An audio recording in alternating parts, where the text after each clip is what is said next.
You are listening to the OmniTalk Fast 5, brought to you in partnership with the A&M Consumer and Retail Group, Firework, Trigo, Sezzle, and Silk. Ranked in the top 10% of podcasts globally, the OmniTalk Fast 5 is a podcast that we hope makes you feel a little smarter, but most importantly, a little happier each week, too. Today is February 9th, 2023. I am your host, Ann Mazinga. And I'm Chris Walton. And we are here once again to discuss all the headlines making waves in the world of omnichannel retailing. Chris, we made it back. We did. Good energy today on the read. Thanks. The making waves. Like, I could feel the oomph in the voice. Okay. It was good. All right. Well, we try every day. Yeah, we do. We try. I got to tell you, I had quite the hangover after last weekend. That was kind of a brutal week. I mean, not from drinking. No, not from drinking. No, just from a travel work. hangover. Yeah, a work hangover. And work. Like, the trade show all week in Vegas, followed by an 8:30 call sheet for a keynote on Friday. It was 8. We got there at 8. Yes, 8. You're right, and it was like a 40-minute drive. You're giving yourself an extra half hour. I was of bushed, sleep as they would say, Ann. I was bushed. I don't know if I like that expression. You don't like that? Much. That is an expression, though, right? Bushed when you're tired. I'm not sure. I think it used to be. That's like Biden's "Good luck in your senior year of football" or whatever, or "Good luck in your senior year" statement. I question everything now. I don't know any of these poll setters. I don't know. I always have to say, I probably have no idea what the hell anyone's talking about. That's right. Yeah, no, that's probably true. I mean, that's just generally that's probably the way you roll in general. You're just kind of in a daze of funk. Is that what we're saying? I wouldn't say I'm in a daze in general. I think that makes me sound like I'm an idiot. But I would say that your words, not mine. Well, I think that's implied. I would say that no. I think that there's a whole book, for example, that I just learned this morning. When I was reading an article, there's a whole book that somebody at the University of Minnesota, who's world renowned, he wrote just about expressions, like common idioms that people know or don't know, and how it goes by geography and all kinds of things. Yeah. I mean, it's really fascinating. If you want to dig into that, you could. I think that's one of the underappreciated aspects of our show is that we try to talk about the origin of some of these idioms, like gift horse in the mouth. Yes. Bushed. Is that really an expression to describe how tired you are? But anyway, I think we should get moving here, Ann. I think we should stick to retail. All right, let's stick to retail versus idiom translation. Yes, idiom translation. We are not the world's expert. Idiots on idiom translation. That's the two of us on a Thursday morning.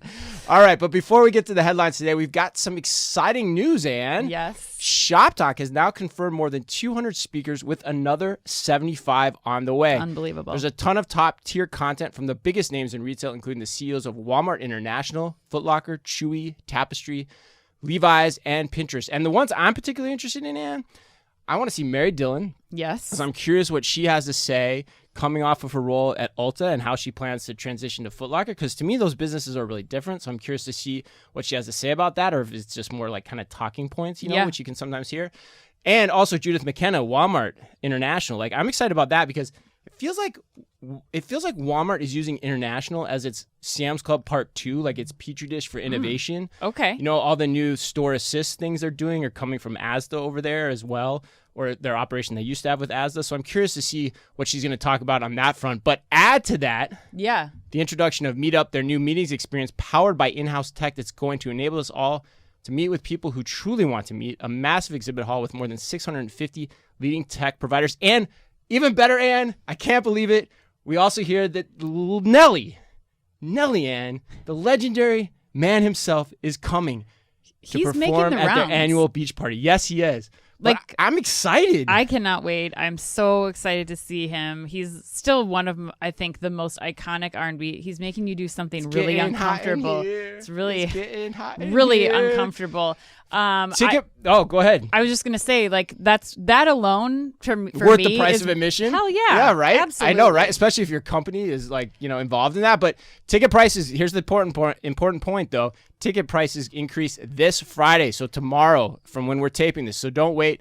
Get yours now. Join us at the can't miss retail event of the year. You can learn more and register at shoptalk.com/US/OmniTalk. That's shoptalk.com/US/OmniTalk. All right, in today's Fast Five, we've got news on Giant Eagle's plans to stop mailing weekly circulars. Woohoo! Yeah, right. Okay, cool. I guess I see where Ann stands on that one. Instacart's deployment of its Scan and Go solution with the notable grocer Foodcellar, that may or may not have been a little facetious intentionally. Belk opening its first outlet store. Gap entering into a partnership with a subsidiary of UPS to outsource its logistics services to small and medium-sized businesses. But we begin today with follow-up news for the second week in a row on Amazon Fresh. And will this story ever end? I don't know, Chris. But it's making for some good like Netflix era entertainment in the world of retail. So headline number one, Chris, according to our latest news in Grocery Dive, coming off the opening of its 2 new Amazon Fresh stores in London last week, Amazon now says it plans to pause any further Amazon Fresh expansion. Amazon has halted the rollout of its Amazon Fresh grocery stores as the company figures out how to better differentiate them and improve their economics. A quote from Amazon CEO Andy Jassy says, quote, "We've decided over the last year or so that we're not going to expand the physical Fresh stores until we have that equation with differentiation and economic value that we like. But we're optimistic that we're going to find that in 2023, end quote. That was a comment from, again, Andy Jassy, current CEO of Amazon, according to a Seeking Alpha transcript. Chris, those are pretty bold words and language, identifying a big major issue, but also saying he thinks there's going to be a solution in the same year. What do you think about this one? My only question is the pause pregnant? Like, this seems like a big pause. Yes. This seems like a big deal. In a nutshell, I mean, in summary for me, I mean, we've talked about this now. It feels like incessantly I think we've hit this like 3 weeks in a row, and now it's finally being said, right. So for me, in a way, I'm not surprised. I keep harping on it, but grocery is hard. Mm-hmm. And it tells me something when Amazon would rather sit on all its leases than open up stores, because it tells me that people are probably not liking the Amazon Fresh experience all that much. And for as interesting as Just Walk Out technology sounds in the internal Amazon press releases when they first did it, it's not enough. It's not enough to get past the product and the experience that's required in grocery. Yes. It's just not enough to do it. And particularly when you're like asking people to scan something on entry, or you got to use a smart cart as well, like for a full-size grocery trip. That's just a lot to get over. Yeah. And I don't see the value equation. I'm guessing the value equation isn't there, which is why maybe the stuff we talked about last week with London and them orienting the store differently. Mm-hmm. But if that's all it is, which is all we heard, and it's not about a different experience of the products of grocery themselves or the experience of grocery themselves, I wonder if it's going to lead to anything. So I'm not optimistic like he is that they're actually going to crack the code on this in 2023, because it seems much harder given my experience in grocery. Yeah, I mean, I agree. I think you're dead right in grocery is a difficult business to do, and people care. I mean, we've seen that when you look at players like Target who still aren't able to come up, or even Walmart who are trying to bring grocery in, but the quality. I mean, personally, like, I don't think the quality is still there where it's going to replace my quality of produce that I can get from a regional or even the Costco's and Sam's Club that's out there. So I think that, it is a difficult business. They do have to figure out how they're going to bring the right assortment. But I do think that they are able to, they will be able to figure something out. And I don't think it's going to be, assortment as much as it's going to be, how can we make these buildings work hardest for us? And they have the runway that other retailers, I'm going to say it again, like that other retailers don't. Amazon has more power in those lease negotiations. They when you look at all these buildings that are sitting vacant, the cities are trying to fight back. I've spoken to people locally who have these stores that are sitting there, and Amazon kind of gets to dictate the terms and how things are going to operate. Now, how long that will last for, I don't know, but I think that ultimately, again, Amazon has the ability to pause, to hold, even with the money that it costs for them to do that, to really sort and figure this out. And I think that they'll come to a solution quickly or within the year quickly, that they can sort out like how we're going to make this work economically, and then kind of work on convenience as the second part, and then quality of the product as the third. Yeah, I don't know. See, I listened to you talk about that, and I'm actually more emboldened that they're not going to figure this out, because they can do that. They may or may not, and I'm sure people would argue the extent of which they have the power to control, to negotiate the leases to the extent that they want. But like at the end of the day, like you can do that all you want. But if you don't have an experience that is captivating to the consumer, it doesn't matter. And so that's where I'm still like, when I step back, 30,000 foot view, I'm like, what is the ultimate point of differentiation for these grocery stores, for these physical grocery stores? Yep. And I don't know what that is. It's hard to see that on the horizon. The other point I would make too is that it tells me as well that retailers, when you start thinking about it in that frame of context, if retailers are going to go after computer vision, they're going to have to go at it from an operational point of view as opposed to a pull from the demand on the consumer side, that the consumers want this in their stores, because this is telling me that the consumers aren't that ready to adopt this. Yeah. And so for it to find its legs, its sea legs, it's going to have an impact on the operations of the retailer first and foremost for it to be successful. And so that's also a big question now hanging out there too. So I don't know how this is going to play out. It's fascinating. Yeah, it's something to watch, but confirming again what we've made the assumptions on for the last 6 months, even since these who knows how many stores are still sitting vacant across the country. Yeah, it's kind of sad, but it's kind of, I guys could talk about this one forever, but let's keep moving on. All right, headline number 2. Giant Eagle is doing away with mailing its weekly advertising circular in its home market of Pittsburgh. According to Supermarket News, the move goes into effect March 2nd, and a notice in the most recent circular announced that the circulars were, quote, moving from your mailbox to your inbox, end quote. That's cool. It's clever. And provided a QR code that customers can scan to create a digital account and to begin receiving the weekly circulars digitally. Customers can also download the circular via the company's mobile app and can access the circular for their local stores through the Giant Eagle website. The move, and this is important, comes after Giant Eagle had previously ended the mailing of printed circulars in the Cleveland and Central Ohio markets. And I'm guessing no, but do you have any misgivings at all about this move? No, I love it. I think it's smart. I think it's bold. There are, unfortunately, giant teams of people who I know work on this and are employed by the printing and mailing and shooting of the images and all the content that goes into these circulars. But I think sometimes you just need to force people to move into new ways of doing things. The future generation, they're not using these coupons. So you're going to have to cut them out at some point in time.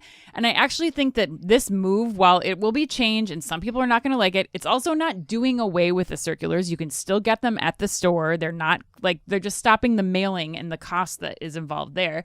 But you're making a smarter move for the business and eventually for the consumer. You're allowing retailers now to be engaging with and offering those discounts and coupons and circulars to their clients, but also getting a one-to-one relationship with their consumers in exchange for that information. And then I think you start to have a better experience on the other side for the customer too, because those offers and coupons, once you have that direct one-to-one relationship, can now start to get personalized and can be better for the consumer. So yes, it's change. I think that it's going to be difficult for some people, but I do think that it's really the smarter way to go. The only other thing I would add too is I think you look at companies like Skipify, we interviewed a long time ago, who are already taking and really creating the most simplistic ways for customers to get that circular in their inbox, add things right from their inbox to their grocery shopping list. Like there's ways that this will hopefully have an easier transition on the consumer and be better overall for everybody. Yeah, that's an interesting point too. Like once the grocers go all retailers go in on the digitization rather than the continued mailing of their advertising materials, the innovation in that space is going to get supercharged even more because then it's a requirement. So that's an interesting point I hadn't thought about before. For me, like when I first saw this headline, I was like, okay, be careful.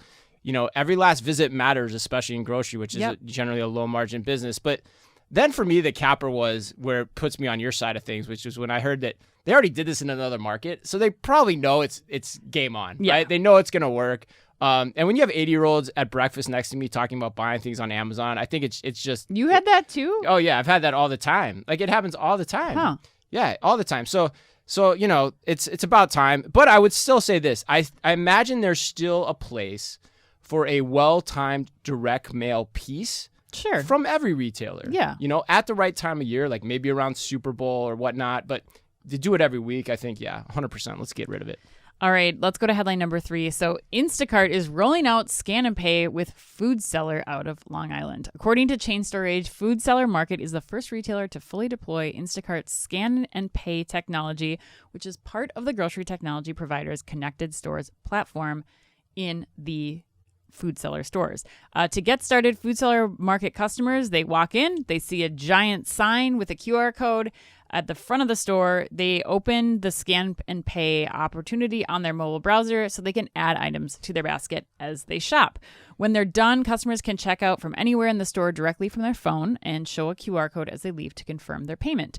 It should also be noted that Foodcellar Market was also an early testing hub for caper carts before Instacart later acquired the company.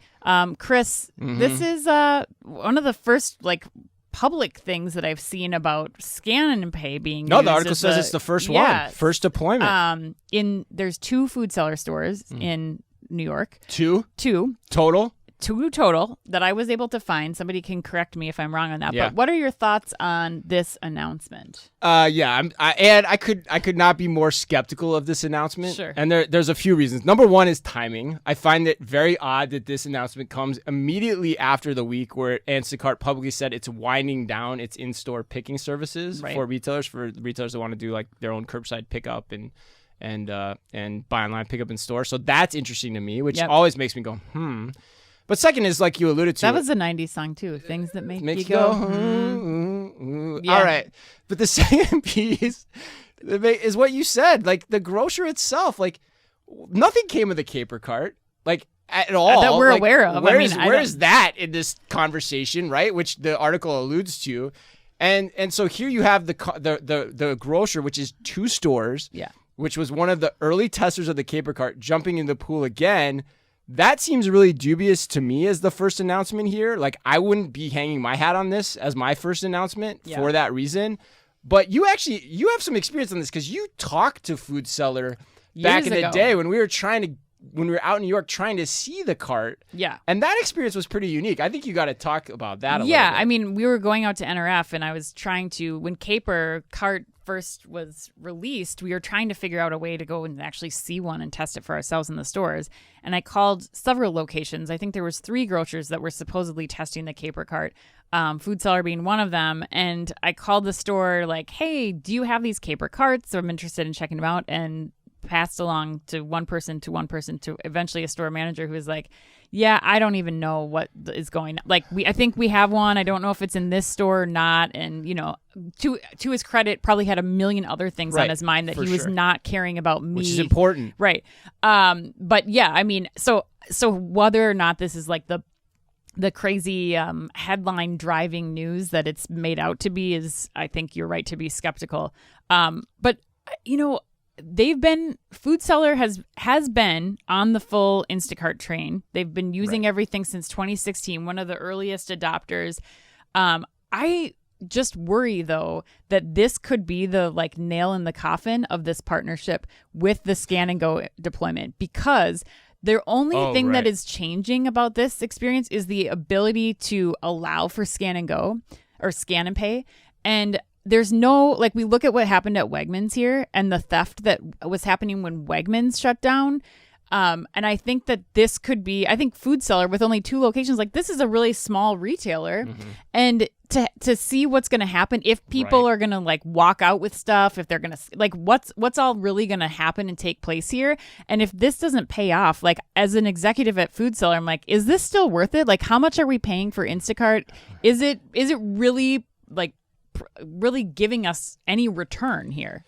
Right. It's a great point, because if Instacart, if you can't make it work in this environment, it ain't going to work anywhere, because it's a very complicated thing. Ultimately, at the end of the day, you have to have integration with your point of sale. You have to get the customers acclimated. You have to be making sure you're cognizant of theft and how that's happened. We had Shop Prima talking about all the steps they go to do that. So if this doesn't work, or if they suddenly go away from it, or word gets out, then stay on this, people in New York, because we're curious. If they suddenly shut it down, that's pretty damn telling. Well, but I think this is gonna be a lot harder than they think too. And Instacart, is this business going to be driven on a retailer with 2 locations? How is this profitable for Instacart? I don't understand. How many Foodcellar markets do you have to have around the country? Although that's not, when you're just on a first deployment, I think that makes sense. For sure. I guess I'm looking more of it as Foodcellar's been on this platform since 2016. you need a lot of food sellers to make the Instacart connected stores platform work. And I just don't know that there's enough out there. And I don't know that the amount of work it's going to take for Instacart to gather all of those retailers is going to make it worth the investment. Yeah, it's great. And it's a big pivot for Instacart. I mean, we talked about this on a show probably 6 months ago. Like when you start pivoting to the small and medium-sized grocers, totally different operation that you're talking about here. Very different than what it takes to service, like Kroger, who they had a long-standing relationship with. And they can't hang on to scan and go. If they start having crazy amounts of theft, they're not going to be able to hang on to the scan and pay. Like they're a small retailer. They can't. It's not Amazon. No, 100%. All right. Well, before we move on to headline number 4, we want to take a moment to tell you about another conference we're heading to this summer. Yes. Join Ann and I, the OmniTalk crew, at the Commerce Next e-commerce growth show on June 20th to 21st in New York City. We will be live streaming from the show. You can learn from over 120 industry-leading speakers across more than 50 sessions. Scaled retailers and brands also get free admission. Just go to commercenext.com/conference and use VIP code FAST5, 2 words, to register for your complimentary ticket today. Check out the link in our podcast show notes in our description to learn more. All right, Ann, headline number 4. Belk has joined the ranks of Best Buy and many others when it opened its first outlet store this week. According to Retail Dive, the regional department store converted one of its locations in Greenville, Tennessee, into a new Belk outlet, which sells clearance items from its larger retail locations. With the new layout, the store has been able to triple its product assortment. That was fascinating to me. Yeah. And the outlet location, it should also be noted, does not sell beauty or fine jewelry products, in case you were interested. And all sales are also... Valentine's Day is coming up. I know, right? I thought about that this morning. I was like, uh-oh. But Ann, you fought hard for this one. This is an Ann special headline this week. Why?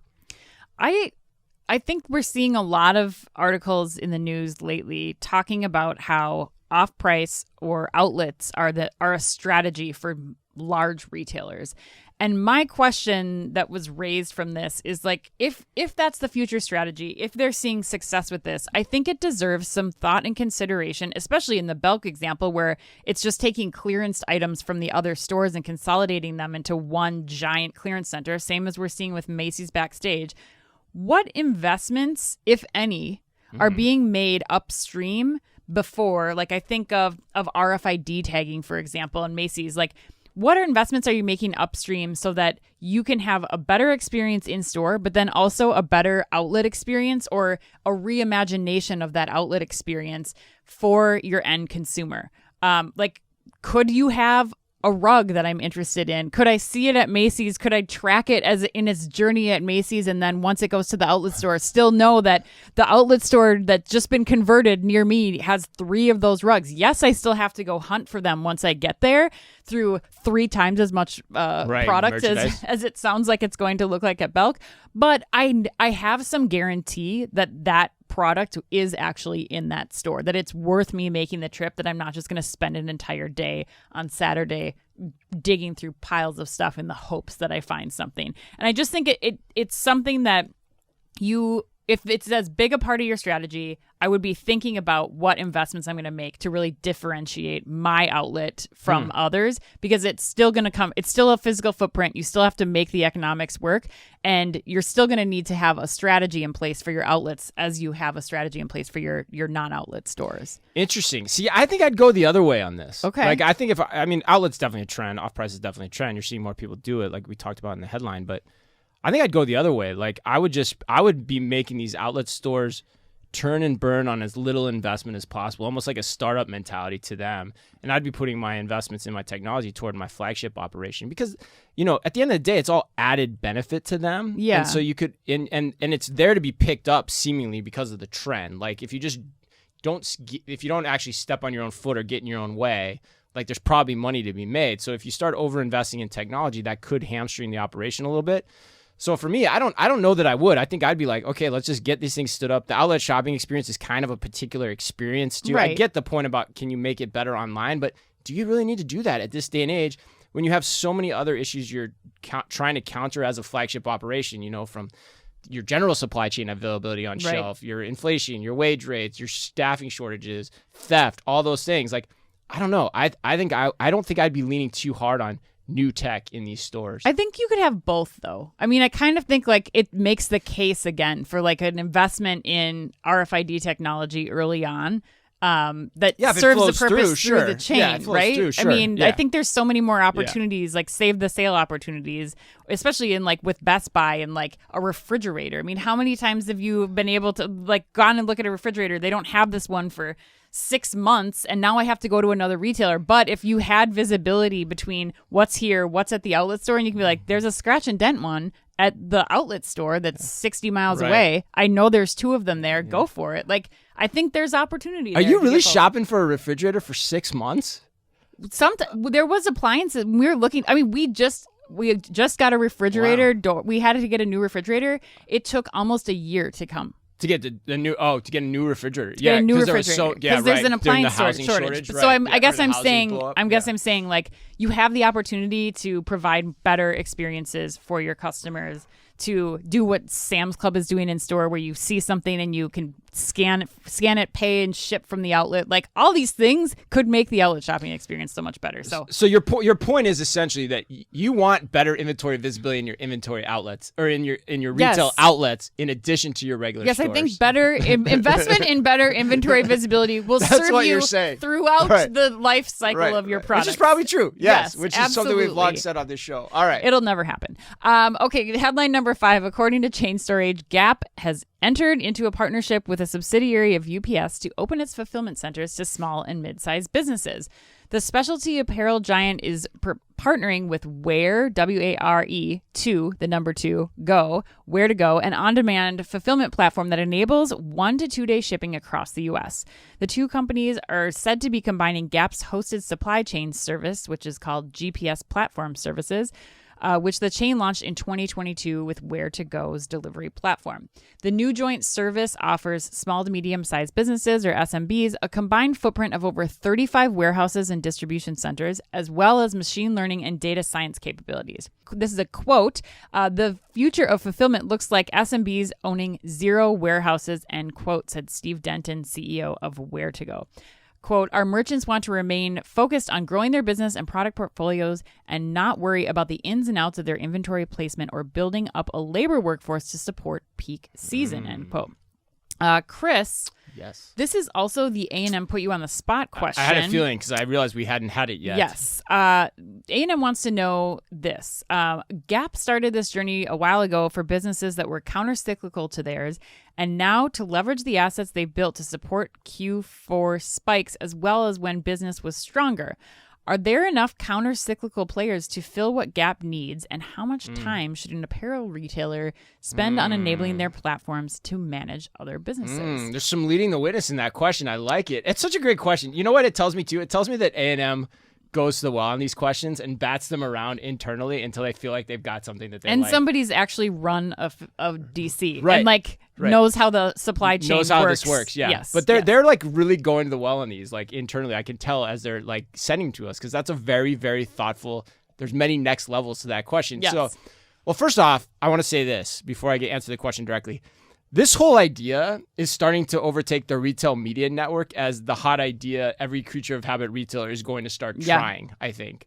But now to answer the question, and Shekar from Quiet Platform, American Eagle subsidiary, he addressed this directly on stage. He said that there are tons of different seasons that can be leveraged to smooth demand out of these warehouses. He cited things like the Super Bowl for food, the summer season, back to school.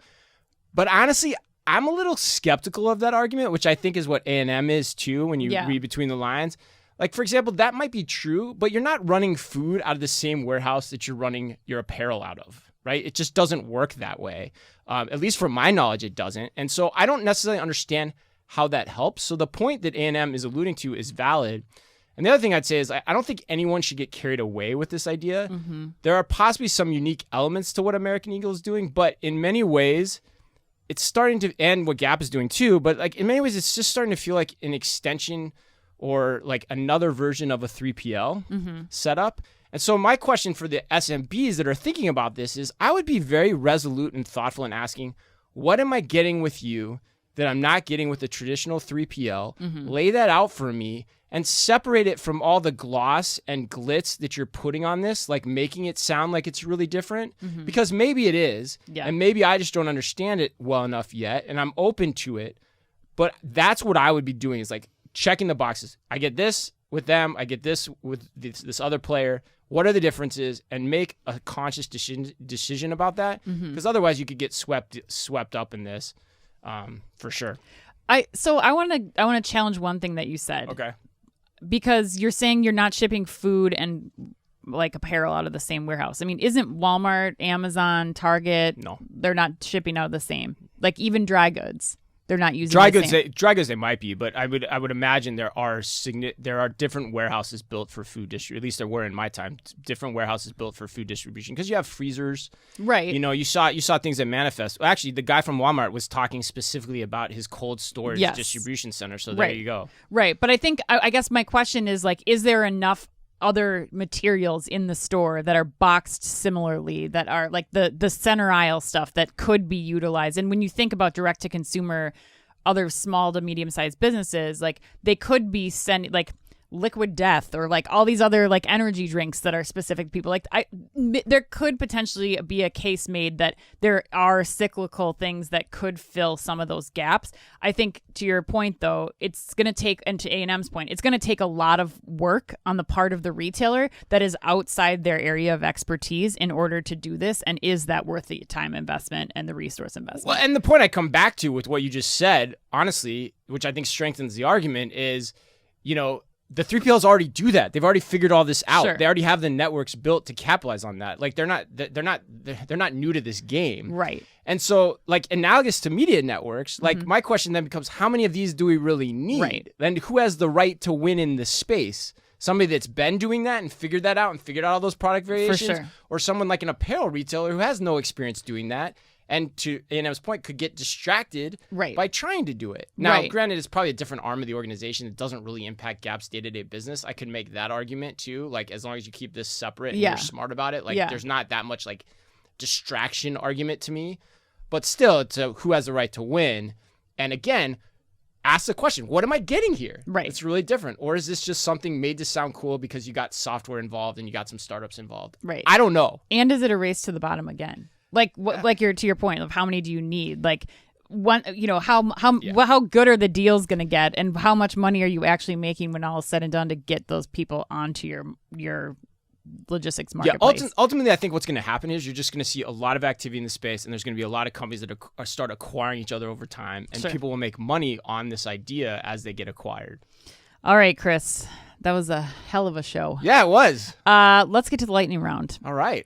Chris, Adidas has launched its first new label in decades called Sportswear, curated to serve the next generation during multiple moments as they tackle the sport of life. That made me chuckle out loud. Oh my God, I took my drink of coffee at the wrong time. Yes. What could possibly be missing from your Adidas wardrobe that you hope comes out of this sportswear line? Oh God, and absolutely nothing. I mean, I'm all stocked up coming out of the holidays. In fact, if I was to do anything, and I would never do this, but I think I actually should just get the Adidas arm stripe tattooed down my arm, like an arm sleeve tattoo. You're going to get sued for that. Somebody just got sued because they were trying to rip off the 3 stripes. Really? You on may. A tattoo? You may. Wow, that's crazy. I know it's very heavily trademarked. I'm not big time enough for anyone to give a crap. All right. It'd be a fun experiment, though. Yeah, this one was fun. This is getting a lot of play in media this week. AMC Theaters announced Sightlines, a program that charges customers, similar to airlines, based on how good the sightlines are from their seats. They come in 3 tiers: standard, value, meaning really close, and therefore those seats are much cheaper, and preferred, i.e. in the middle where most people want to be. Let's say, Ann, the standard ticket is $18. I looked that up. There's a special showing of Titanic near us this weekend that was $18. How much would you be willing to pay for the upgrade, and how much would the theater have to take off for you to sit up close? I'm curious. I think that the thing that they're missing about this is booze. I think like your value ticket, no booze. I think your tiers, like you got to make it really worth it, like super VIP. So if there was booze, I would pay for it. But I do not go to movies. So like first class seating, you get booze. Yeah, exactly. Yeah, right. Like that's a huge miss here. The margins, they could could be making on just the booze alone. Anyway, I think this makes sense. It's kind of disappointing to me, but I think it makes total sense. Like, yeah, Elijah Wood was out in the media today claiming price discrimination for this. So, like, yeah, this thing's heating up. I don't know how it's going to play out. It's fascinating. It's worked well for the airlines, right? Okay, Chris, Fanatics announced that they're going to start live stream shopping for collectibles and trading cards. What was your most prized collectible from childhood, and would you join a live stream today to buy it? I probably would not join a live stream to buy it. I don't think. Maybe. Do you still have it in your possession? I do, actually. Yeah. Oh, okay. Yeah, I do. So you don't need to. Yeah, so I don't need to. Well, I don't need to. But yeah, maybe I would. But I mean, it's kind of a different mentality, though, too, as a kid. But would you do a live stream to sell this prized collectible? No, because I would never sell it because it's a prized collectible. Yeah, no, I mean, I probably would dabble in it for sure. But mine, to answer the question, it was an Al Kaline 1955 Bowman baseball card. That was my prized possession. Who's Al Kaline? He's a Hall of Famer from the Detroit Tigers. It was his second year. Did they call him his rookie like year, but it was his second year. They call him like Alkaline Al or something? Ooh, that's good. They might have. I don't know. But that's a good one. Is that his real name? Yeah, Al Kaline. Yeah. He's great. Probably one of the best Detroit Tigers player ever. Yeah, the more you know. All right, last one. I headed out with the boys this week to the Dick's Sporting Goods House of Sport. Yes. To see the new Tom Brady display, which is right there in the front of the store. Like, I was like, wow, that's not going to be there for long. But anyway, I also stopped in with the boys at the Cheesecake Factory for dinner. Yes, I did. So my question for you is this. Do you think the Cheesecake Factory this is nationally now, I want you putting your national hat on, is overrated, underrated, or properly rated?